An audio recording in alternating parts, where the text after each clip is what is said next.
Hello everyone, good morning. In the last video lecture, we have discussed Cauchy's residue theorem, and I have given you the statement with proof of Cauchy residue theorem with a few integrals which were given in terms of z. See, whatever that we have done, there are two questions. The questions were given in terms of z, and we have to integrate the given integral in terms of z also. But now you see very carefully, I have a question where there is no z term. If there is no z term, it means it is a real integral. Okay, so it means now this is another type of application of Cauchy's residue theorem that is applicable in evaluating real integrals. Okay, now please see the question very carefully. The limits are given here in terms of 0 to 2 pi. It means the contour is a circle. We have to integrate this circle in a region which is bounded by a circle. So step number 2, let us draw a circle of unit radius. I will get mod z is equal to 1, and I will get z is equal to e to the power I theta. Then dz is equal to I e to the power I theta d theta, and d theta will become dz upon iz.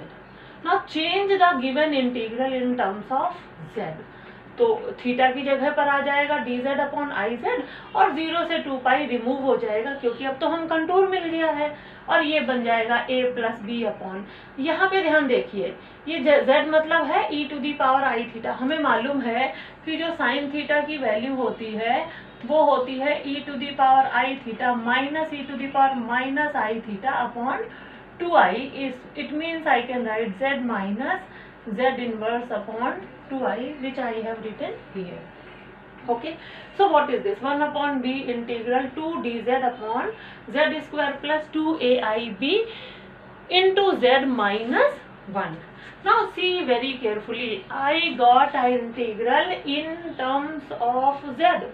Then what we have done in the last video, we have used Cauchy residue theorem. It means we found out poles, हमने poles निकाले वहाँ पर, और जो पोल reason के अंदर आया उस पर रेजिड्यू निकाल कर उसे 2 पाई से मल्टीप्लाई कर दिया. अगर एक से अधिक पॉइंट्स थे तो सारे पर का रेजिड्यू निकाल कर ऐड कर दिया और उसे 2 पाई आई से मल्टीप्लाई कर दिया. इस क्वेश्चन में भी हम आगे बिल्कुल वैसा ही करेंगे. ठीक है, so now let us see what we are going to do. Now we will write step number. Now, so step 4 is what we will do in step 4. We will find the poles of fz. So let poles of fz are alpha and beta. Okay, क्यों alpha and beta माने? क्योंकि ये एक quadratic equation है. अगर ये एक quadratic equation है तो इसके दो रूट्स होंगे, एक होगा अल्फा और एक होगा बीटा. अब आप कहेंगे आप इसको ऐसे क्यों सॉल्व कर रहे हैं? क्योंकि नॉर्मली इसके अगर हम रूट्स निकालेंगे तो बहुत बड़े आ जाएंगे. ठीक है, और हमें ये भी चेक करना है कि हमें वो रीजन के अंदर है या नहीं है. क्यों? क्योंकि a और b हमें गिवन वैल्यूज़ नहीं हैं. अगर हमें a और b की वैल्यूज़ गिवन होती तो न्यूमेरिकल वैल्यूज़ अगर दी हुई हैं तो हम तो तुरंत पता कर लेंगे. लेकिन चूंकि यहाँ पर a और b की वैल्यूज़ गिवन नहीं है, इसलिए हमें यहाँ पर इतनी सारी मेहनत करनी पड़ रही है. अगर आपके पास a और b की वैल्यूज़ गिवन है तो आपको इतनी मेहनत नहीं करनी पड़ेगी.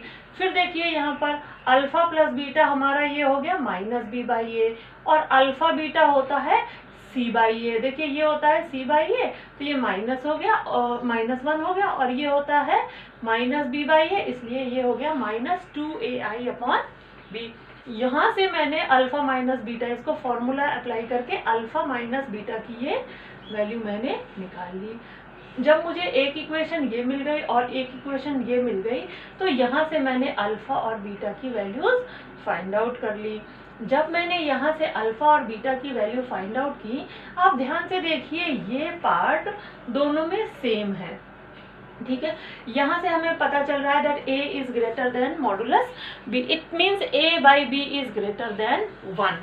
ठीक है, अगर ऐसा है तो a by b is greater than 1. तो ये देखिए ध्यान से, अल्फा ये दोनों तो सेम है, जो भी वैल्यू आएगी दोनों की, मान लीजिए दोनों की वैल्यू ए आती है, तो ए में कुछ माइनस होगा और ए में कुछ प्लस हो जाएगा। ठीक है, ये वैल्यू ये ए है लेट अस सपोज, तो ये ए में कुछ ऐड होगा, तो इसका मतलब क्या हुआ, और ये वैल्यू जो है वो करीब 1 के बराबर है, क्योंकि a is greater than modulus b दिया है, इसका मतलब a by B is greater than 1 है, तो ये वैल्यू हो जाएगी 1 से बड़ी, और ये वैल्यू में नेगेटिव लगा है तो ये वैल्यू हो जाएगी 1 से छोटी। तो ये इम्प्लाई करता है that alpha is less than 1 and beta is greater than 1। ठीक है, यहाँ से क्या पता चला कि अल्फा तो लेस देन 1 है और बीटा जो है हमारा वो ग्रेटर देन 1 है। इम्प्लाइज क्या हो गया, that alpha will lie inside C. Alpha जो है हमारा वो सी के अंदर लाई करेगा। बहुत बढ़िया हो गया। बीटा हमारा हो गया एरिया से बाहर, क्योंकि बीटा की जो वैल्यू है वो 1 से बड़ी हो गई, और अल्फा जो है वो हमारा लाई करेगा कंटूर के अंदर, क्योंकि अल्फा की वैल्यू जो है वो 1 से छोटी हो गई। अब हमें क्या करना है, अब हमें रेजिड्यू पता करना है। So we will go for step number 5। Now step 5 is what? I will find out the residue at z is equal to alpha. So residue of f at z is equal to alpha. ये कैसा पोल है, इसके ऊपर power है 1, तो ये simple पोल है। Simple पोल के लिए फॉर्मूला होता है limit z tends to alpha z minus alpha into F Z. F Z की वैल्यू हमारे पास है 2 upon z minus alpha into z minus beta. z minus alpha cut गया, ये हो गया 2 अपॉन अल्फा माइनस बीटा। इसकी वैल्यू कितनी आई, 2 पाई आई। ये इसकी वैल्यू आई है, देखिए जो इसकी वैल्यू है वो क्या आएगी, 2 पाई आई। ये 1 अपॉन बी पहले से है, देखिए ये इसकी वैल्यू हमारी निकली थी ये, और इसकी वैल्यू जो आई है वो आई है ये। तो अब देखिए क्या है, हमारे पास हो गया 1 upon b into 2 pi i into 2 upon alpha minus beta, ये हो गया अपॉन बी, ये हो गया। अब देखिए ये अल्फा माइनस बीटा अभी मैंने थोड़ी देर पहले निकाला था, आपने देखिए फॉर्मूला लगाकर, तो इस ये वैल्यू हो गई under root b square minus a square upon b, और बी कैंसिल हो गया, ये बी अब यहाँ पर नहीं आएगा। ठीक है, और मैं इसको लिख सकती हूँ 2 pi i upon i into b, b तो अब आएगा नहीं, ये हो गया। हम इसको लिख सकते हैं a square minus b square. B square minus a square को जब हम a square minus b square लिखेंगे तो आई आएगा, आई और आई कैंसिल हो जाएगा, और हमें आंसर मिलेगा 2 pi upon under root a square minus b square. Okay, let us take a problem based on it and try to solve it. Okay, let's see the question. Now I have a question with me. They are saying evaluate integral 0 to pi d theta upon 3 plus 2 cos theta. Okay, I have a formula of definite integral which says integral 0 to 2a fx dx becomes twice of integral 0 to a f of x dx if f of 2a minus x is equal to fx। ठीक है, तो अब हमारे पास क्या है, हमारे पास जो ये दिया हुआ है ये फॉर्मूला होता है हमारे पास। ठीक है ना, what is formula with us this. Now according to this formula if I will if F is F हमें क्या दिया हुआ है, हमारे पास जो है वो एफ थीटा है। एफ थीटा दिया हुआ है 1 अपॉन 3 प्लस 2 कॉस थीटा। अगर मैं करूं F of 2 pi minus theta तो मुझे मिलेगा 1 upon 3 plus 2 cos 2 pi minus theta.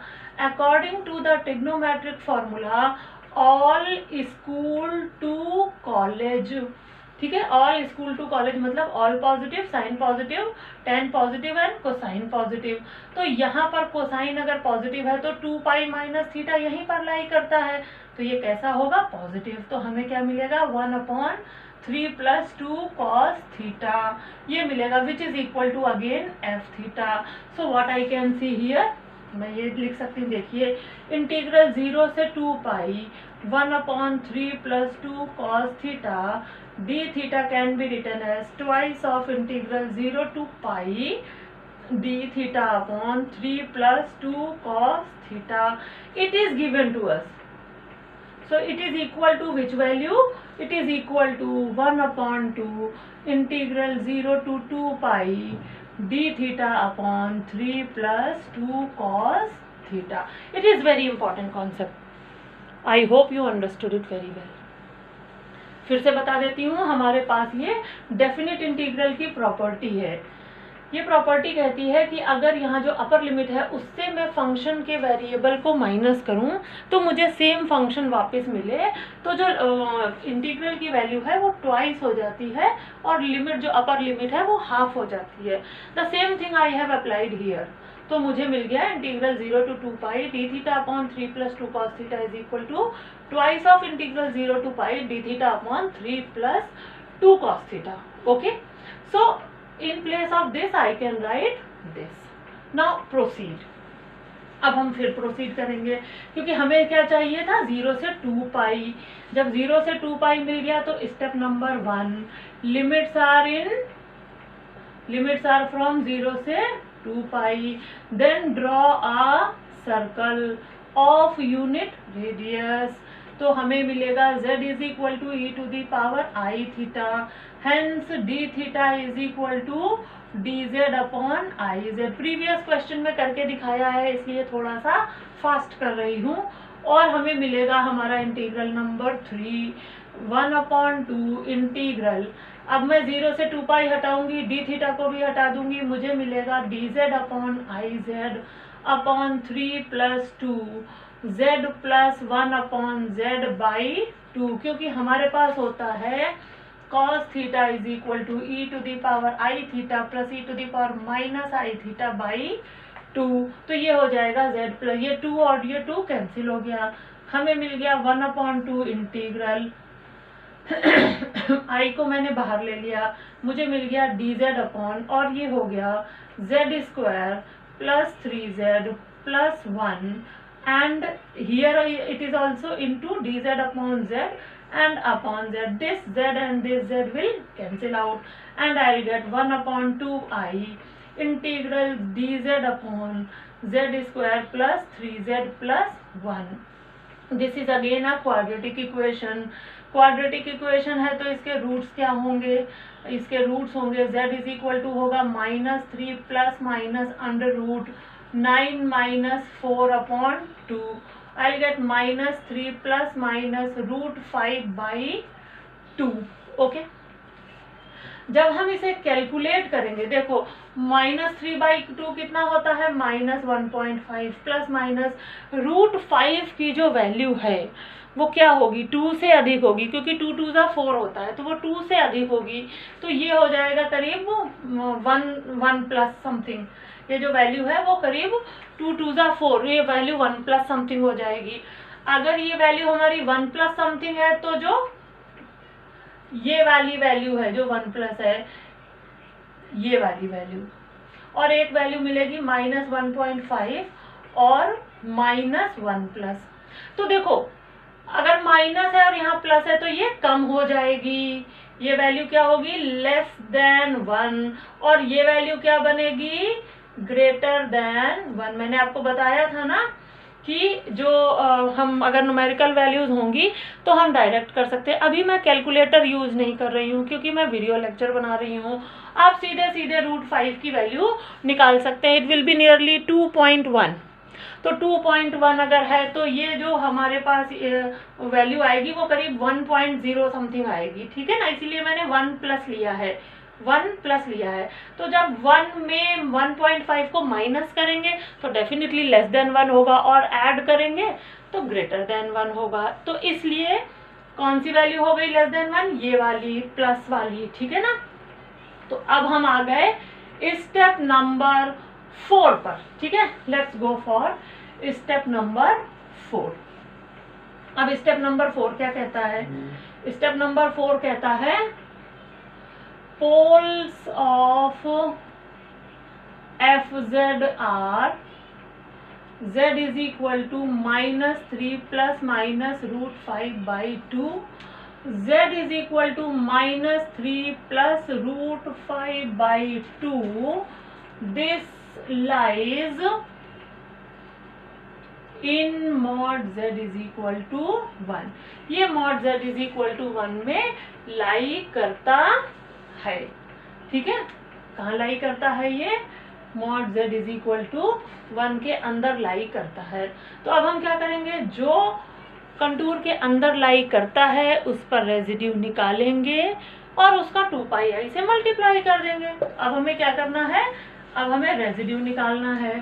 तो हो जाएगा residue of f at z is equal to -3 plus √5/2 क्या फॉर्मूला लगेगा, limit z tends to alpha z minus alpha into, अब हमारे पास इंटीग्रल की वैल्यू कितनी दी हुई थी, which is 1 upon z minus alpha into z minus beta.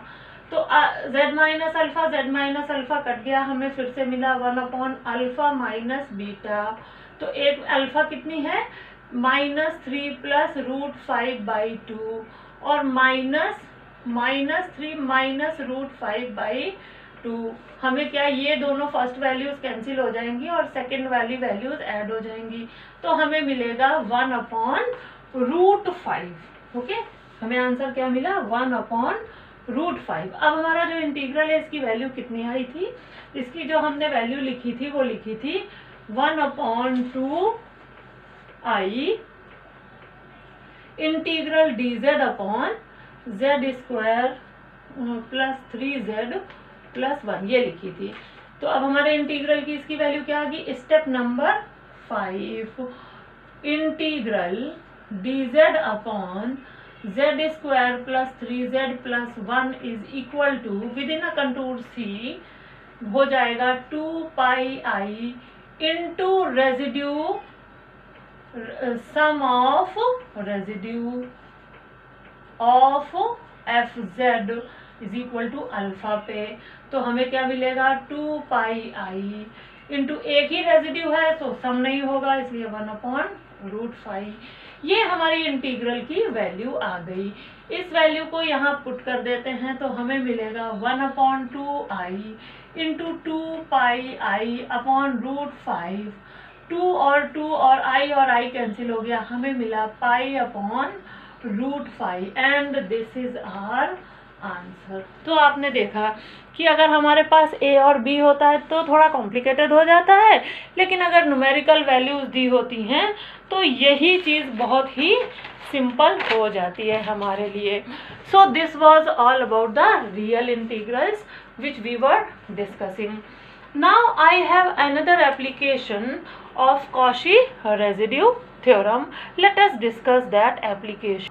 So for the next topic, which is application of Cauchy residue theorem on real line from -infinity to infinity, we'll discuss in the next video lecture. Okay, and for you, now this is the assignment for you guys.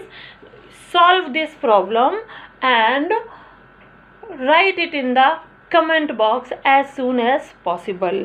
Like all the other times, once again Aman Mishra has commented first in my comment box and gave the answer. Very congratulations to Aman. He is really doing very well. Okay, so please answer this question also so that I can announce your name also. Okay, hence please work hard and also solve the many problems, because as much you practice, as the concept will get clear to you. जितना practice करोगे उतना concept आपका clear होता चला जाएगा। इस topic पर भी और क्वेश्चन सॉल्व करो सो दैट आपका कॉन्सेप्ट एकदम बढ़िया हो जाए। Okay, in the next video lecture I'll discuss with you integral from -infinity to infinity by Cauchy's residue theorem. Till then, goodbye, have a nice day.